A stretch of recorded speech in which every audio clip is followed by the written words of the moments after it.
Good morning dear student, मैं Shankar 7th class की YouTube class में आप सभी का एक बार फिर से हार्दिक अभिनंदन करता हूं। हम पढ़ रहे थे प्रश्नावली 4, जिसमें हमने 4.2 तक पिछली क्लास में कर लिया था। एक क्वेश्चन बच रहा था शायद हमारे,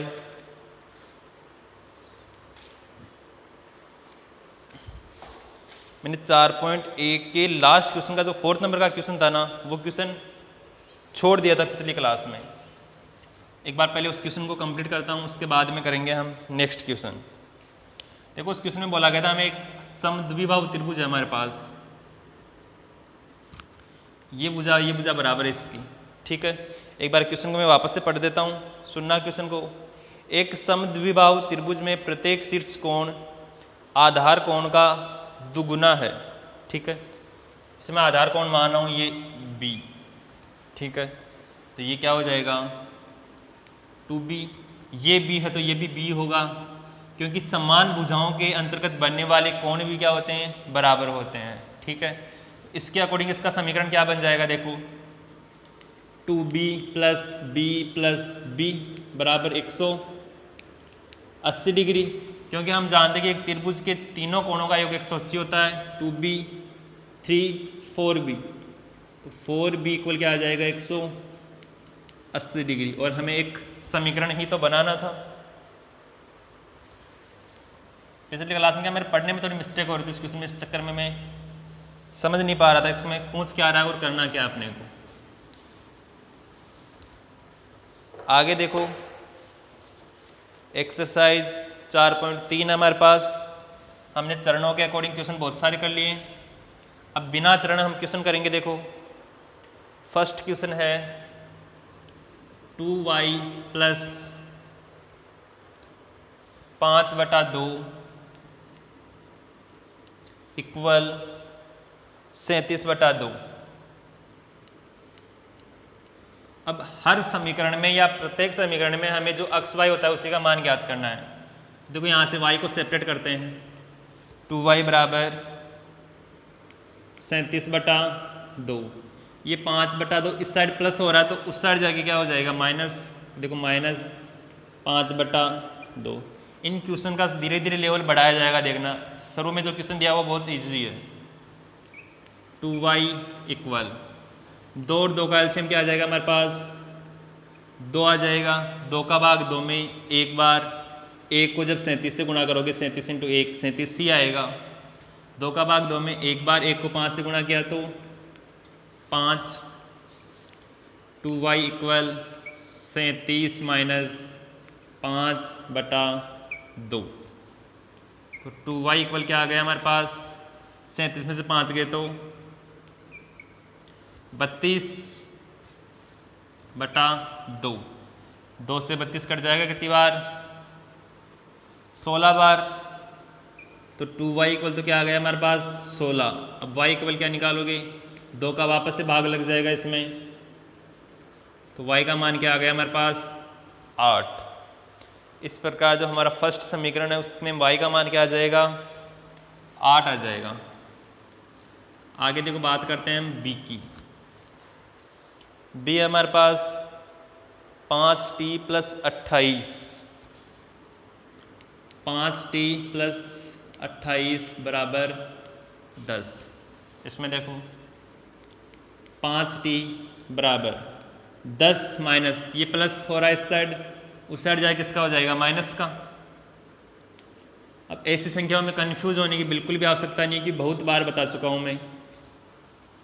सबसे बड़ी संख्या देखो माइनस की है, इन दोनों का अंतर कितने का हो जाएगा 18 का, तो t इक्वल क्या आ जाएगा -18/5।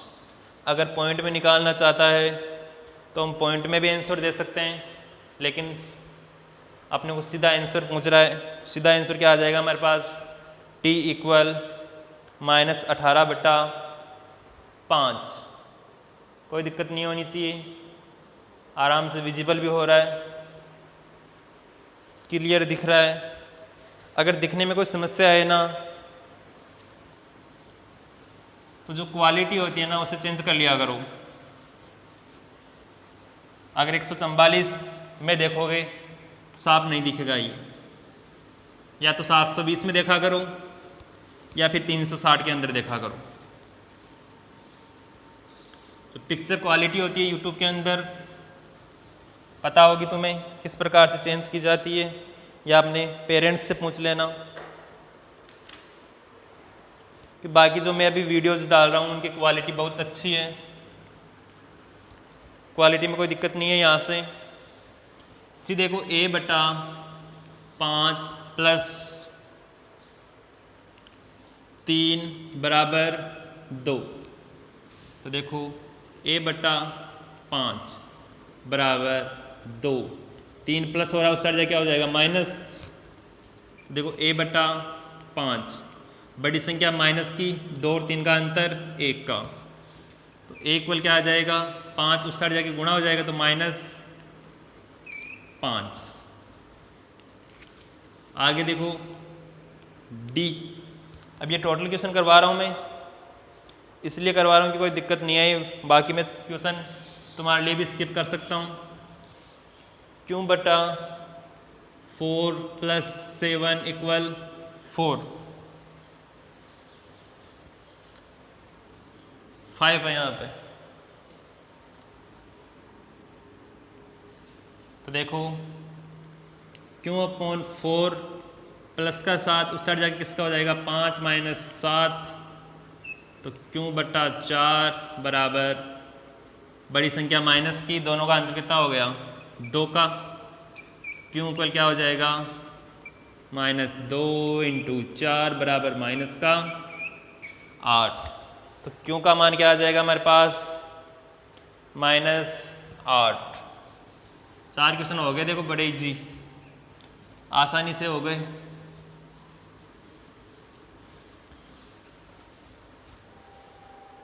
आगे देखो इसका ई है हमारे पास 5/2 x बराबर 10। तो देखो 5x, ये 2 सबसे पहले 10 से गुणा हो जाएगा, 10 × 2, तो 5x बराबर 20। अब हमें x का मान ही निकालना है, तो 20/5, x बराबर क्या आ जाएगा हमारे पास 4। ए के बाद में क्या आएगा हमारे पास f देखो क्या है 5/2x बराबर 25/4। तो देखो 5x बराबर 25/4 इंटू, ये तो जाएगा इंटू में 25 के पास, तो 2 से इंटू हो जाएगा। में मान चाहिए x का, तो x इक्वल देखो 25 × 2। अब इस 5 का क्या लगेगा, इसमें भाग लगेगा, तो 4 × 5, ठीक है। 5 का भाग दोगे 25 में 5 बार, 2 का भाग दोगे 4 में तो 2 बार, x इक्वल क्या आ गया 5/2। अब किसी के देखो कन्फ्यूज हो सकता है, हमारे पास संख्या होती है जैसे एक तो होती है 5x, एक होती है x/5। वैसे तो हर क्लास में बताता हूँ मैं कि गुणा का उल्टा होगा भाग और भाग का उल्टा होगा गुणा। अगर लेफ्ट हैंड साइड में कोई संख्या गुणा हो रही है, उसे हम राइट हैंड साइड में ले जाएंगे ना, तो उसका भाग लग जाएगा। इसी प्रकार से अगर लेफ्ट हैंड साइड में किसी संख्या का भाग लग रहा है, तो राइट हैंड साइड में जाके उस संख्या से क्या हो जाएगी गुणा हो जाएगी वो संख्या। आगे देखो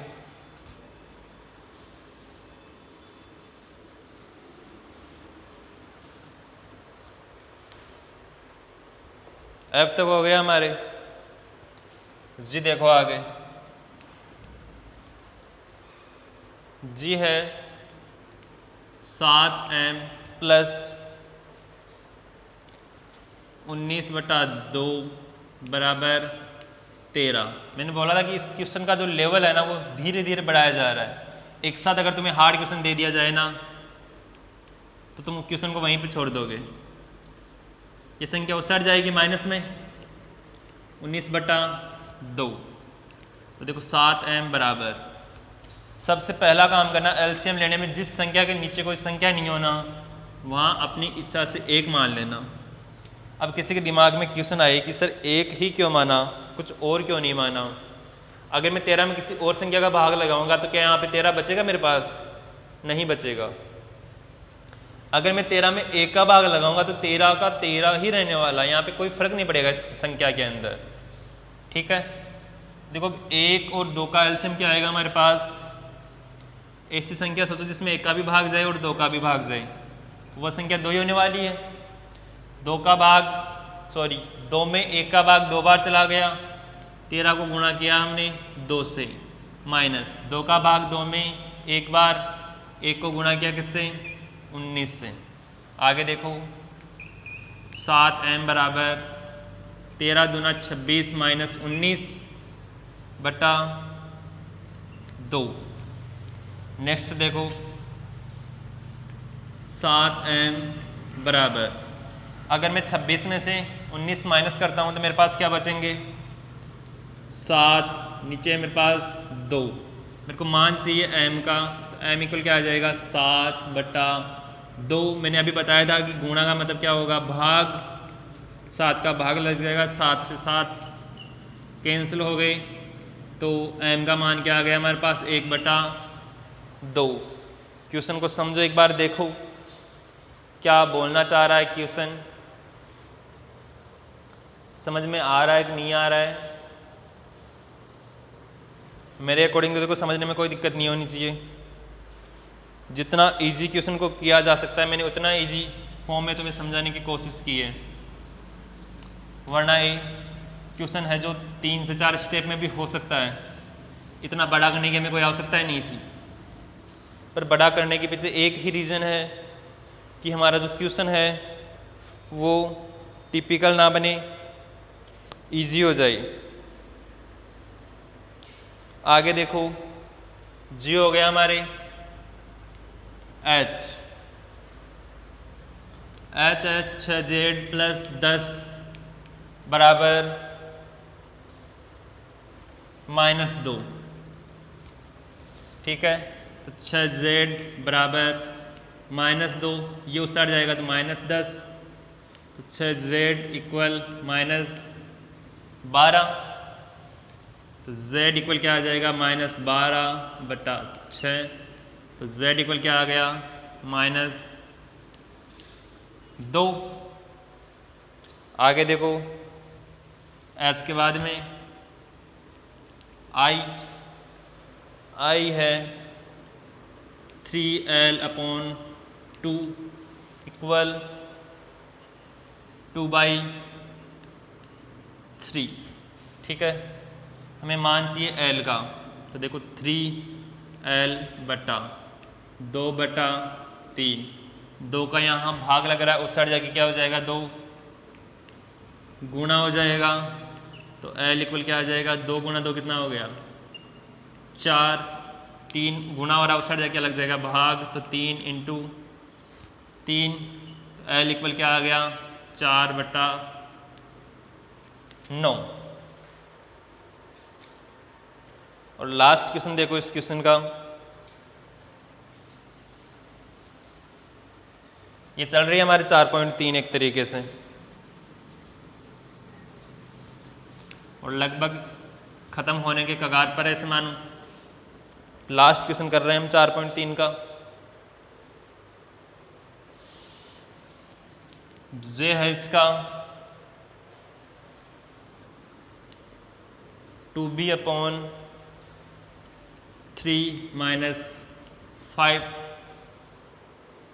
इक्वल 3।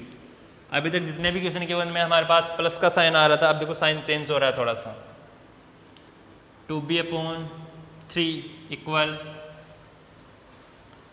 3, ये माइनस का उस साइड क्या हो जाएगा? प्लस का। देखो 2b/3 इक्वल 3 और 5 8। नेक्स्ट साइड चलते हैं, देखो इसको 2b इक्वल 3 का इधर डिवाइड हो रहा है, उस साइड जाके क्या हो जाएगा, ये मल्टीप्लाई हो जाएगा। 8 इंटू 3, 2b बराबर 8 या 24, तो b इक्वल क्या आ जाएगा 24/2, तो b इक्वल क्या है हमारे पास 12। इसी के साथ जो हमारी एक्सरसाइज है 4.3 उसका फर्स्ट क्वेश्चन कंप्लीट होता है। देखो मैं सोच रहा था कि केवल फर्स्ट क्वेश्चन ही है, सेकंड क्वेश्चन और इसमें थर्ड भी है, फोर्थ भी है, यानी कि आज नहीं होगी। मैं अंदाज़ा लगा रहा था केवल फर्स्ट क्वेश्चन है, उस चक्कर में मैं टोटल क्वेश्चन करवा दिया, क्वेश्चन भी तुम्हारे लिए स्किप नहीं किया मैंने, तुम्हारे लिए तो अच्छा हो गया। देखो सेकंड क्वेश्चन सेम है, समीकरणों को हल कीजिए, पर हमारे पास जो परफॉर्म आया क्वेश्चन का वो थोड़ा सा चेंज होगा। सेकंड का फर्स्ट 2 कोष्टक x प्लस 4 इक्वल 12। 2 को x से मल्टीप्लाई करोगे तो 2x आ जाएगा, 2 को 4 से करोगे तो 2 4 जा 8 इक्वल 12। अब ऐसा समीकरण हमने पिछली क्लास में कर लिया है, समझने की कोशिश करना है इस क्वेश्चन में। मैं तुम्हारे लिए क्वेश्चन भी छोड़ने वाला हूँ। 2x इक्वल 12 माइनस 8, ये 8 उस साइड जाके माइनस का हो जाएगा, 2x इक्वल 12 में से 8 माइनस हुए तो 4, x इक्वल 4/2 इक्वल क्या आ गया 2। नेक्स्ट देखो सेकंड तुम स्वयं करना, मैं बता रहा हूँ इसका थर्ड, यानी कि इसका ये तो ए था, मैं बता रहा हूँ इसका सी हमारे पास 3n-5 इक्वल -21। तो देखो 3 को n से मल्टीप्लाई करोगे तो 3n माइनस 3 5 जा 15 इक्वल -21। तो 3n इक्वल ये माइनस का उस साइड जाके प्लस का हो जाएगा, तो -21 प्लस 15 3n इक्वल। अब देखो वापस से बड़ी संख्या के साथ कौन सा साइन आ रहा है माइनस का, तो हमारा आंसर किस में आएगा माइनस में।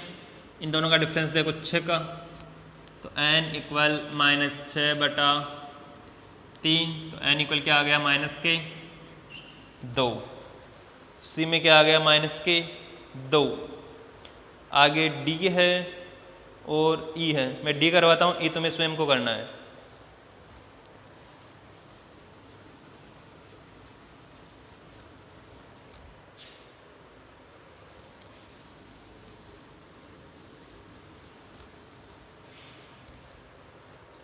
देखो इसका डी है -4 2 प्लस x इक्वल 8। तो -4 से 2 को मल्टीप्लाई करोगे तो -8, -4 को x से करोगे तो -4 x इक्वल 8, सही है। तो -4 x इक्वल 8, माइनस का उस साइड जाके प्लस का हो जाएगा, ये देखो +8 -4 x 8 + 8 16, तो x इक्वल क्या हो जाएगा 16/4 माइनस, तो x इक्वल क्या आ गया 4, वो भी किसका माइनस का।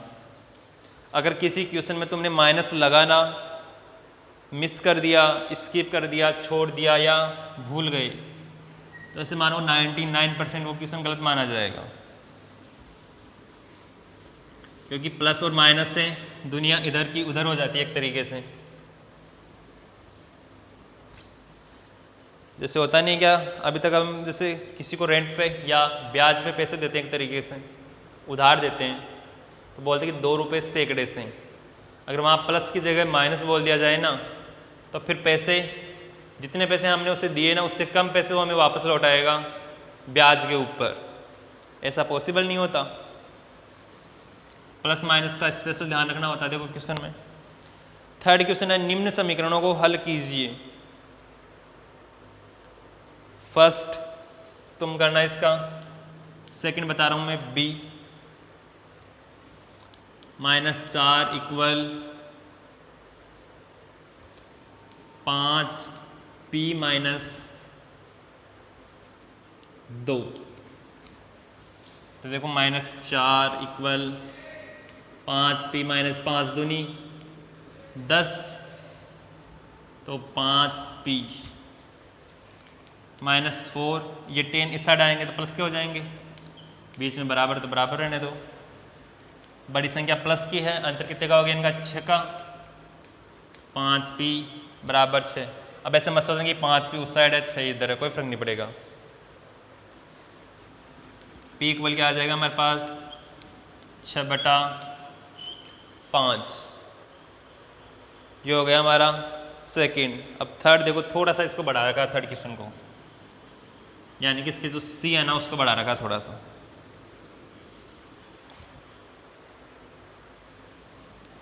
सी देखो 16 इक्वल 4 + 3t + 2, तो 16, 4 + 3 को t से गुणा किया तो t आ गया, और 3 को 2 से गुणा किया तो 6 आ गया। तो देखो 16, 4 और 6 कितने हो गए 10, तो 3t + 10, 3t = 16 - 10, क्योंकि 10 इस साइड आएंगे, 16 में से 10 गए तो 6 = 3t, t इक्वल क्या आ गया 6/3 = 2।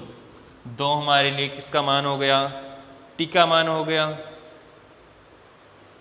इसका d तुम करना, मैं बता रहा हूँ इसका E फॉर एलिफेंट वाला।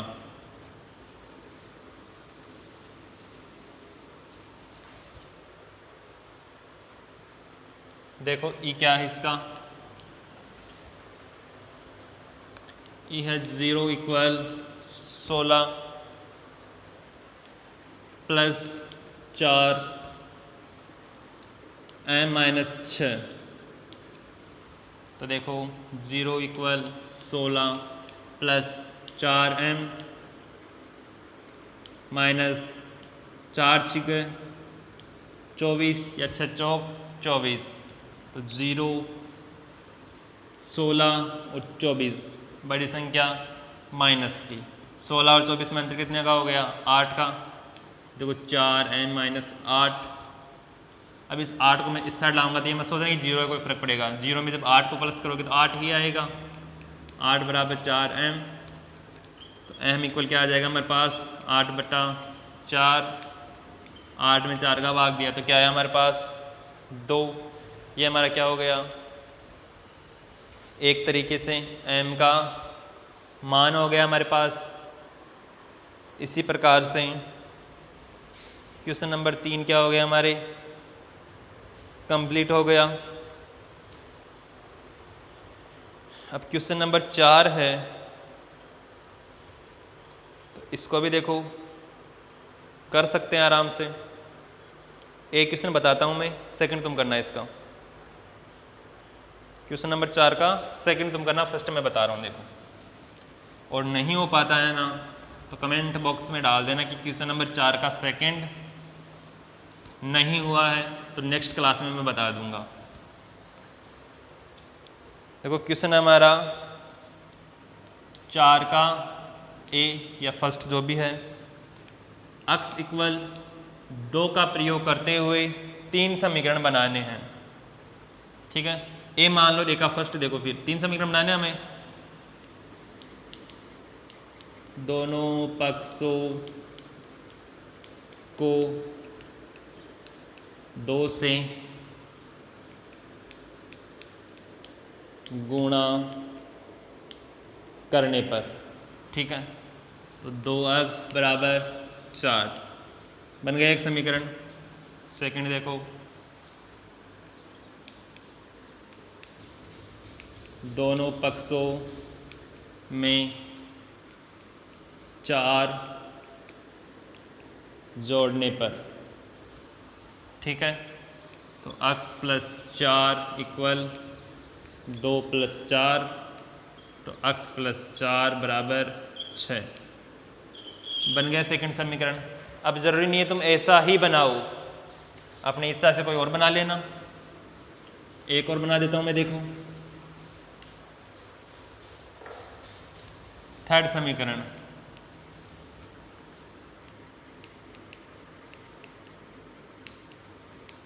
दोनों पक्षों में